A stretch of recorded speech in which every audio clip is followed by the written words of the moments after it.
Yeah, I will say that it was comforting, even though I was in a manic state most of the time or psychosis. It was comforting to know that you would at least answer the phone.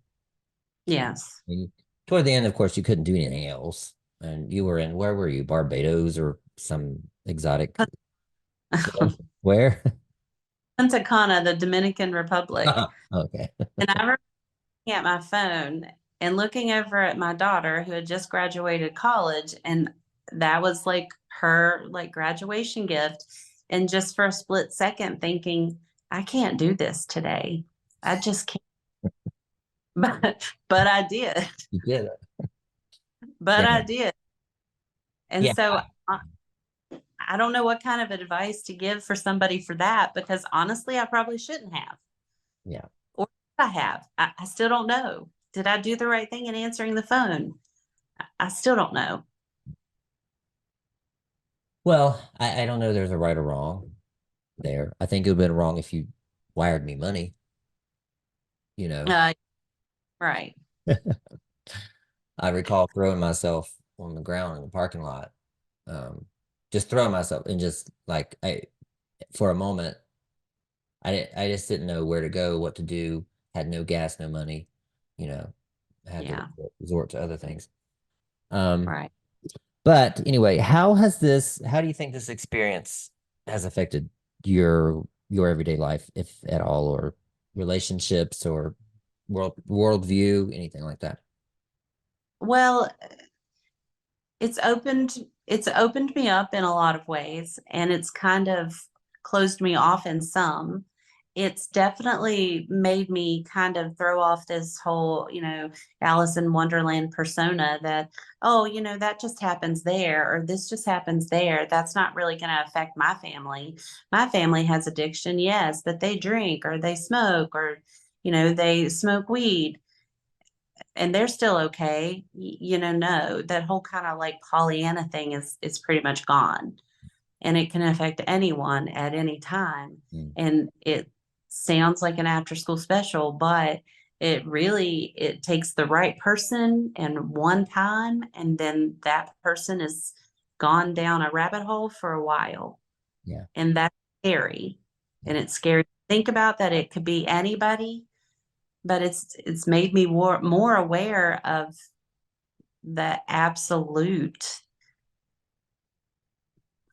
the worst thing to me about that drug, meth in particular, is just how addicting it is, how it changes the person who is doing it, how they will beg, borrow, or steal, sell everything that they have. They will manipulate to get what they want, which is just another hit, another high. I don't know. But and I've said this word several times, and I need to look at a thesaurus so I don't say it again. But it's such an insidious drug. It just like bores down into your brain, and then it changes like the chemical makeup of your brain, and then it eats away at your gray matter, and your brain is just eaten and rotten and awful, yeah, and it's just horrible. yeah, yeah. But if you look at yourself, and I know you're going to get to this in a minute, but I just wanted to hurry up because I always like to be first and right. But look how far you have clawed your way back. Claude is a Really, good one. you truly are. I mean, you really are. You're a success story. And even if, God forbid, but even if you relapsed again, I still feel like you would know that that's not necessarily the be all and end all. And, oh, well, I relapsed again. I'm worthless. I'm just going to, keep doing it. You're not there anymore. Yeah. And I'm very proud of you. Well, thank you. Appreciate that. And I did relapse, um, after so when I say, I want to make this clear to everyone too, my sober date is 2018, August 4th, 2018. I did relapse, between then and now. I still I didn't start my days over because that's when my sobriety journey started. But when I did relapse, it was a very random weekend relapse. I know I confessed right away. You did. I didn't, uh, there was something about that experience that cleared out what was left. There was something about it that really, from that point forward, catapulted my recovery. But I know that I let you know right away.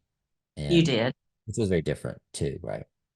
Yeah, absolutely. Because before it was, you know, you tiptoeing around the topic, or you hiding it, or not even telling me at all, or just telling me like a brief little fraction, a minuscule amount of what was actually going on.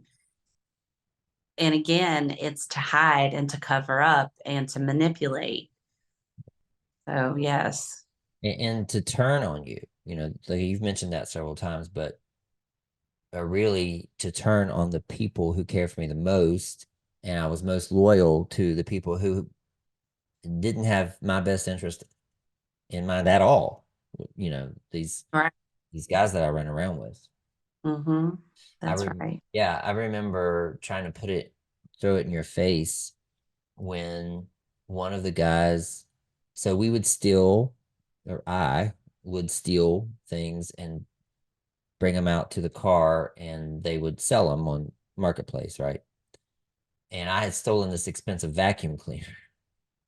And one of the guys returned the vacuum cleaner for cash and didn't buy drugs with it, but he bought a bunch of groceries and filled my refrigerator with it for the Mm-hmm. kids mainly. And Yeah. I remember throwing that in your face and saying, look, these are my real friends. Yes. Absolutely. Yes. So Do remember someone that. someone has forgotten the many times that I ordered those children pizzas, Yeah. and several times that I came over with groceries, Yeah. or I would Uber Eats them something. Yes, someone has forgotten that in Yeah. his active addiction, That's right. that yes, oh, a one-time thing, that is definitely, wow, what a great guy. What a best friend. And he may have stole the groceries for all I know. He may have stolen them. I don't know. But yeah. So I think has there anything that we've missed here that should be mentioned? Um, I don't think so, because we did like a lead up to like your life, your childhood, your teenage years, your early adulthood, and then we went all the way through to, the act of addiction, the arrest, the manipulation and lies, and the vicious comments. And then we kind of winded our way back to, you're doing so well now, but, if you do have a family member, I trust you now. Like, I trust you so much more now than I did before. And you know what a hard road that is to rebuild trust, because you had to do it with so many people. And so it's just really difficult. And for anyone in this situation, I would really just say, be honest, only do what you personally can do, because the more you do, the more that, you're going to be taken advantage of. And you have to learn how to say no. And you have to be able to differentiate between the person that you know that they are and the person that they are on drugs, or especially on meth.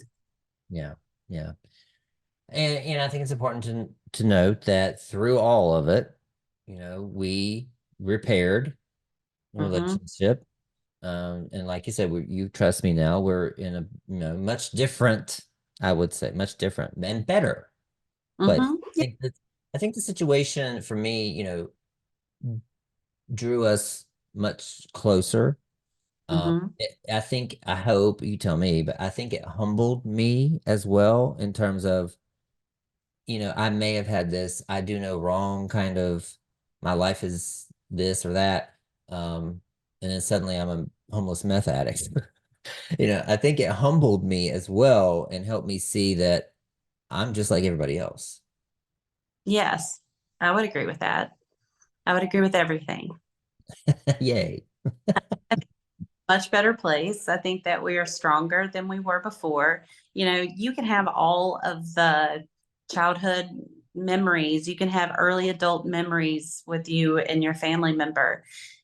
But what matters is when and if they come out of active addiction, that you are there to still be like able to have a relationship with them, because after the addiction is when they really truly are going to need you the most.